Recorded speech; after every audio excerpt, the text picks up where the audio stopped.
What is going on, guys? Jack here, and welcome to episode 8 of our Eastside Hockey Manager Early Access Let's Play. These episodes are going really quick. I have got into this game way more than I anticipated. I was thinking maybe a video every other day, maybe once every 3 days, and so far it's been daily uploads. I'm loving it. I'm having some good fun. Your guys' kind of reception of this series on my channel has been great. I appreciate not everyone's into hockey, but for the most part, people have been quite accepting of some variety of content, and welcome, of course, to all the new people here on my channel, mostly North American, maybe a few of you European hockey folk too, and if you're from elsewhere, welcome also. But today, we're going to be continuing off from where we left off before, really. I've played a few more games. Today, we actually have the game against the Senators. I've not played so many games since the last episode, which of course was against the Capitals. If you missed that, definitely check it out. It was one hell of a game. But yeah, as you can see, since then I've only actually played 6 games. We started off with actually a defeat against the Blue Jackets, shock horror. Didn't expect to lose that one, but we did, and that was at home. And well, with that went a pretty good record that we've been building up. And then again, another blow as we lost to the Kings. LA running out 4-3 winners here. And these 2 defeats made me, I don't want to say question a lot of things, but certainly it got me a little bit worried, I guess you could say. You can see here, it was actually a very close game. LA had a few extra shots. They won more face-offs. They won more off the board. And in the end, that was what kind of got them the game. So yeah, that was disappointing. As you can see, since then we bounced back 2 4-2 wins coming against the Ducks and the San Jose Sharks. Is it San Jose Sharks? I don't want to get the team names wrong. I'm still learning as I go. It is San Jose. See? I'm a genius. But yeah, so we got 2 good wins there. I'm not going to go into too much detail, but following on from that, good result here.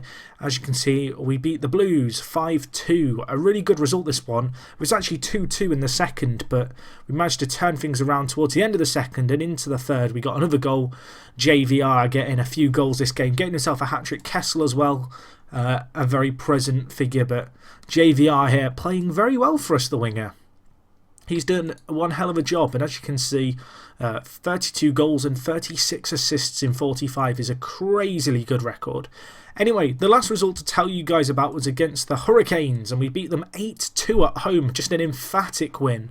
Destroyed them. Great to see Horton getting a few goals as well, of course, out with a long-term back injury at the start of the year. One of our higher-earning players, so you'd hope to see him do some work. And since he's come back from injury, he hasn't been crazy. 2 goals and 1 assist in 7. But he's shown some signs of life, and a 7.0 rating isn't too bad considering that he's kind of been, I guess, starting the season halfway through and really kind of trying to play catch-up to the rest of the squad who are very much, I guess, in the swing of things. Also good to see Nylander getting an assist. Obviously, he is the big prospect in our team right now.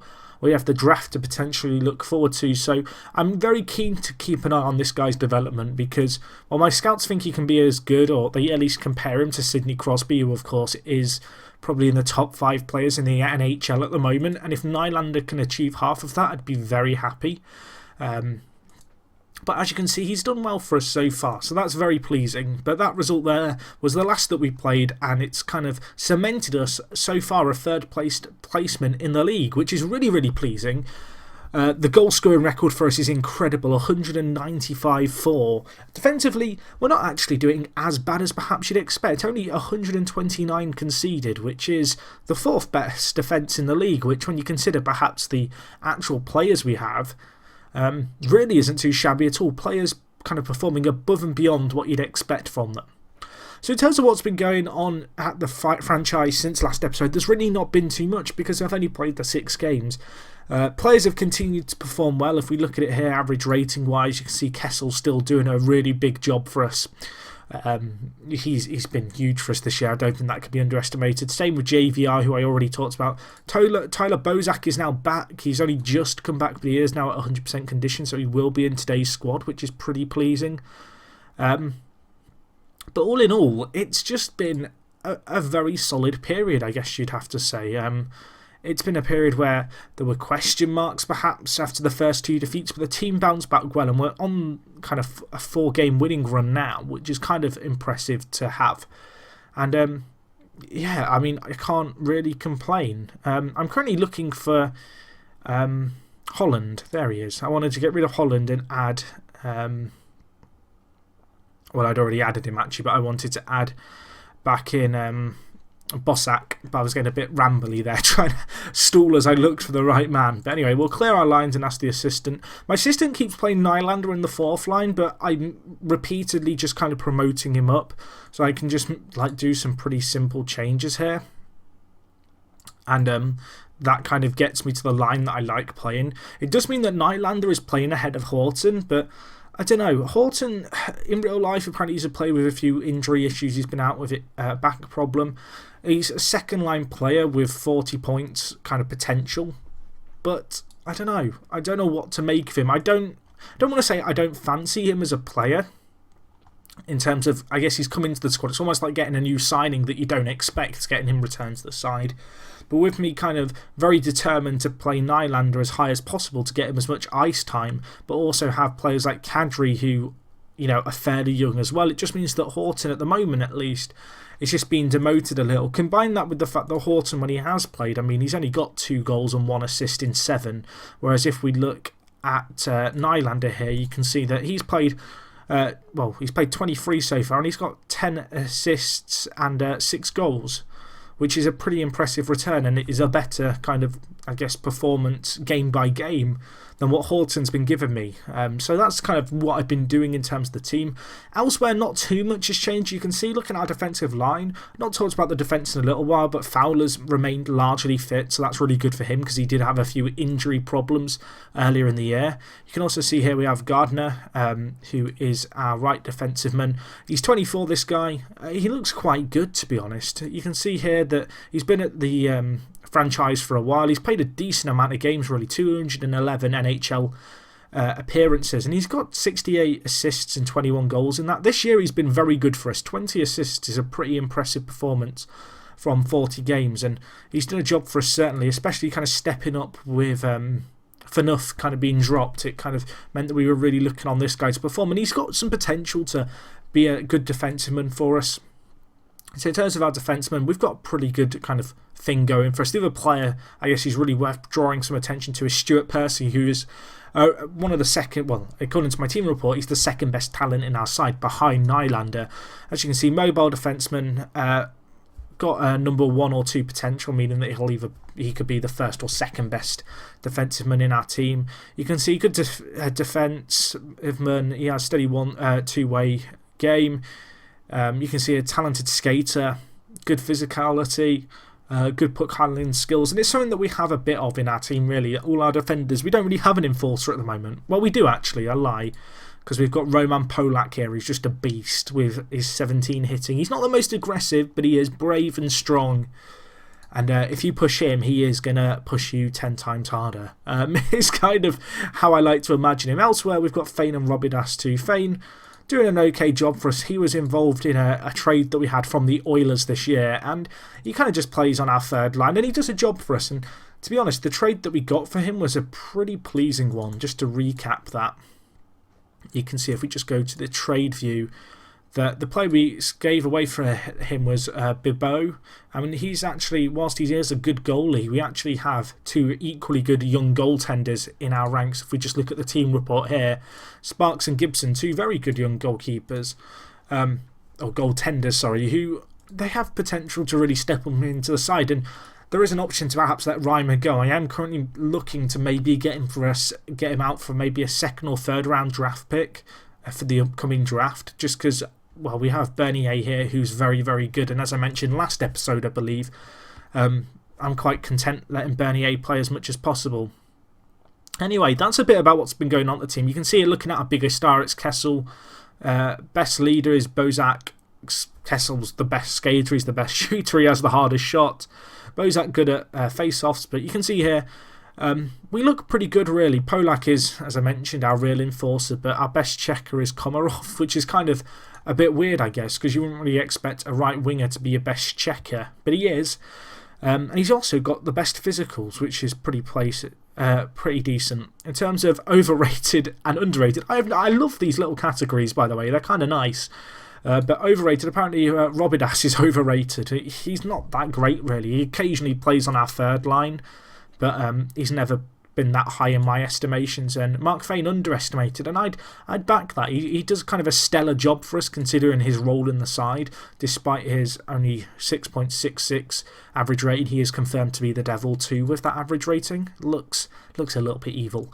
But anyway, that's kind of what's been going on at the franchise as a whole. Just looking at the NHL player stats, you can see actually JVR has really kind of risen again. He's now on 68 points from 45. Kessel's still leading the way with an absolutely ridiculous tally of 85 points. Of course, this game is still in early access, and I do feel like these stats are perhaps a little bit wonky, although I think that comes down to perhaps the high kind of attacking and goal scoring kind of tactic that I'm using with barrage shooting on.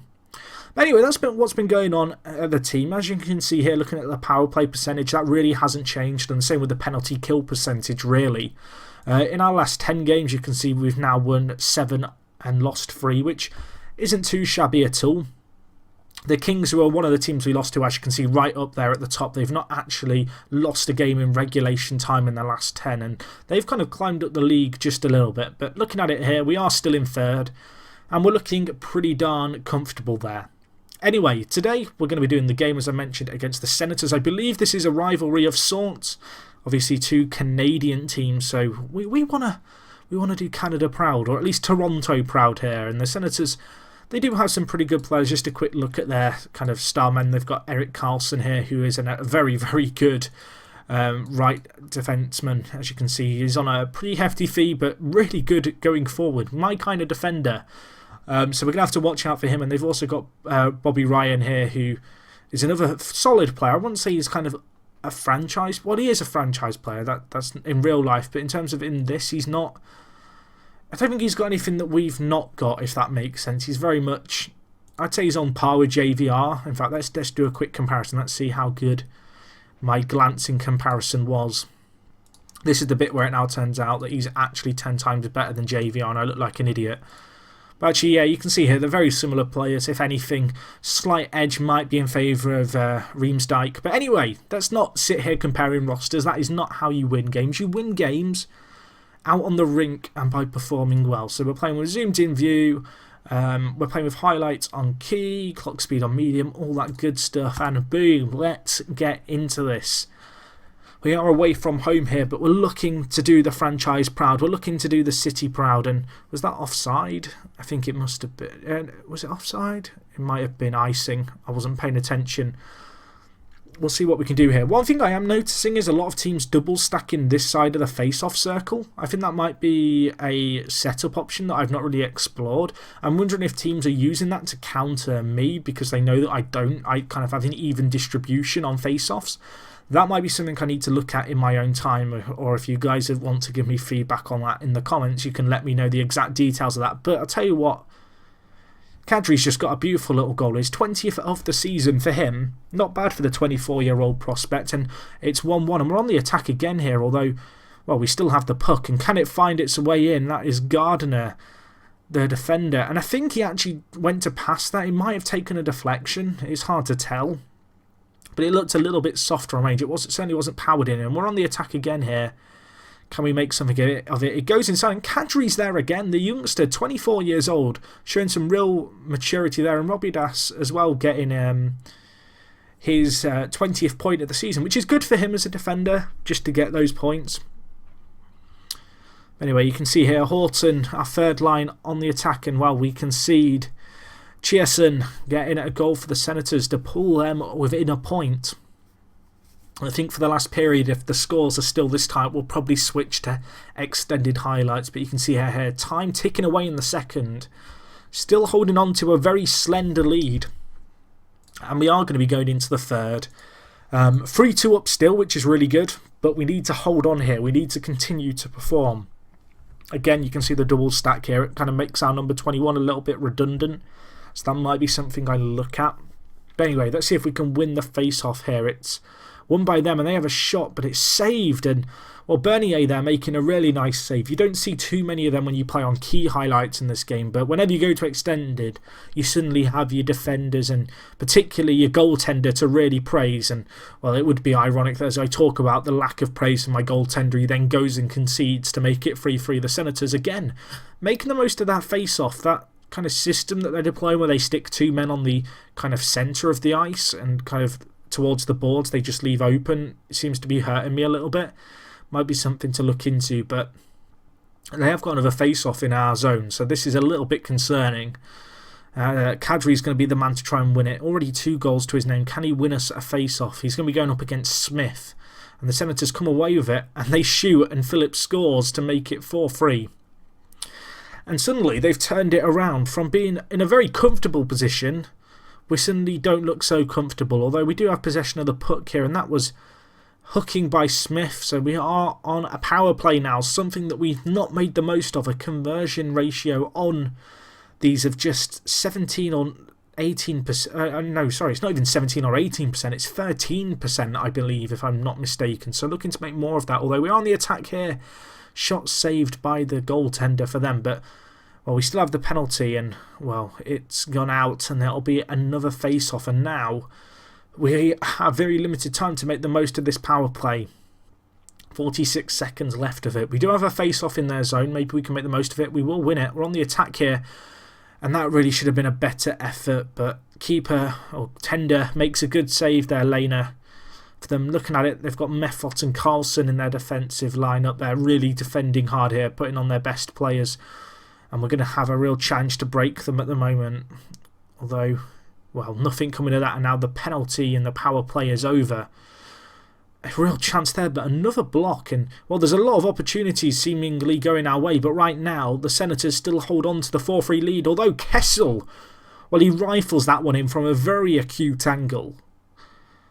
He hit that hard. Tender had absolutely no chance, and it's now 4-4. And well, you'd have to say we've looked the better of the two teams, although it doesn't matter how good you look, it matters how well you defend. As Zibanejad, as I'm going to guess that his name's pronounced, with the goal there for them to make it 5-4. And now we're chasing another game.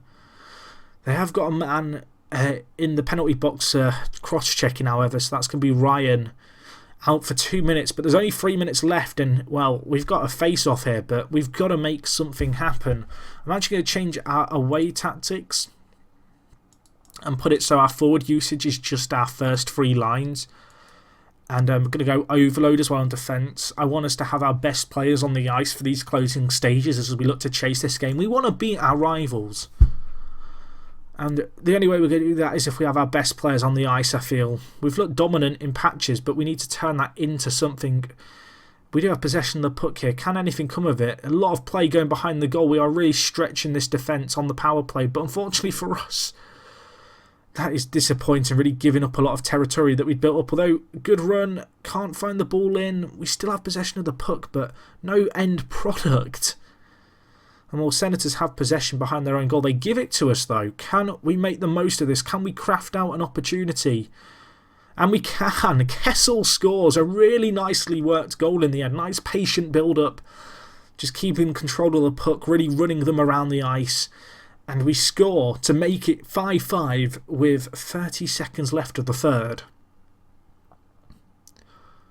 You'd have to say a pretty impressive performance. Looking like we could be going to overtime. We've not had an overtime in a live com. I mentioned a little while ago, a few episodes ago, that I'd never won an overtime. I've still not won an overtime. If you don't know the format, it is a 5-minute single period played. Both teams will only have 4 outfield players and then the 1 goaltender, so there'll only be 5 per team on the ice. It's simply golden goal. Next goal wins. Even if we lose at this point, we'd still get A points for taking it to overtime. If the scores are still level after these 5 minutes, it will go to a shootout. So we want to win. We want to beat our rivals here. We are shooting from left to right. But, well, time slipped away very quickly there. There is only a minute and a bit left of this overtime before we'll go to a shootout, which for football fans is similar to a penalty shootout, but it's only 3 takers per team, and it involves dribbling from the halfway line or the red line in the middle all the way to the goal. You can only move forward and you have 1 shot and 1 shot only, no rebounds, to try and beat the keeper or the tender. Anyway, 40 seconds left. A good save there by Bernier. Can we break away now? No, we can't. We give them possession, and it looks like this rivalry game could well be decided unless there's a very, very late sting in the tail by a shootout, because there is 15 seconds left of this overtime. It's currently 5-5. It's been a tight game, but I'm afraid this is going to go the distance, unless Kessel can do it. And there was a chance there right at the death, but he couldn't make it happen. So we have our shootout spots here. I'm just going to trust my assistant's judgment on these, I think. So Kessel to take, then Fowler. Don't know why Fowler would be taking it, but I'm going to trust him. And then JVR going to take our third shootout attempt. I should point out that I've never actually scored in a shootout in this game yet. It's just not happened. I've lost 3 shootouts without scoring. I think both times they scored 2. So, well, we've got off to the worst possible start there because we've missed our shootout, and now they have a chance and they missed. Wow. Wow, oh, wow. So, still all even, and there we go. We score in the shootout. I think that was Fowler finally. And that's a great save. So now we have a chance to win it. Riemsdyk, do it for us. He misses. And now it's Lehner with a chance to take this to sudden death. He dribbles through and it's saved by Bernier. And we win after overtime. Wow, what a live what a game. We beat our rivals 5-5. Well, 6-5 technically because we won the shootout, but it was 5-5 after regulation time. It was 5-5 after overtime. It went all the way to the shootout, but we've got a win there. 20,000 attendance as well is really decent. And that sees us continue to do well. It's worth noting Senators rock bottom of the league, so for them to take us that far is slightly concerning. But nevertheless, we've just got a great win. We're actually on even points with Boston, who are top of our division, which is really pleasing. If we could win our next game, and the game that we kind of have over them, that could see us go above them in the table. Anyway, in terms of the actual schedule and what's going to be coming up in the next episode, we've got a fair few games here against the likes of the Devils, Oilers, Coyotes, but I'm actually going to go for quite a long break here. That is why I've done this Senators game as well. So we had 5 games since the last episode. This time I'm actually going quite a way into the future, all the way until the end of February, where we are going to be taking on the Canadians. I think there's around 15 or 16 games here. This is going to be a fairly big game, I think, against obviously our rivals. We do play them sooner, but given how short the gap between last episode and this episode was, I'd like to get a little bit more into the season.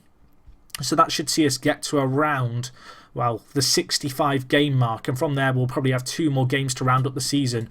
It's actually worth noting that the very last game in April of the regular season is against the Canadians, so that could be a very, very big one. We also have Boston to play before then, so those might be 2 huge games that we end up coming. As you can see right now, the Canadians in 7th, so they are a playoff rival for us, and to be honest, they're only 4 points behind us in 3rd, so we've got to be wary of them. It's going to be a big game regardless. Hopefully I'll see you guys for it. If you have enjoyed this video, smash the like button.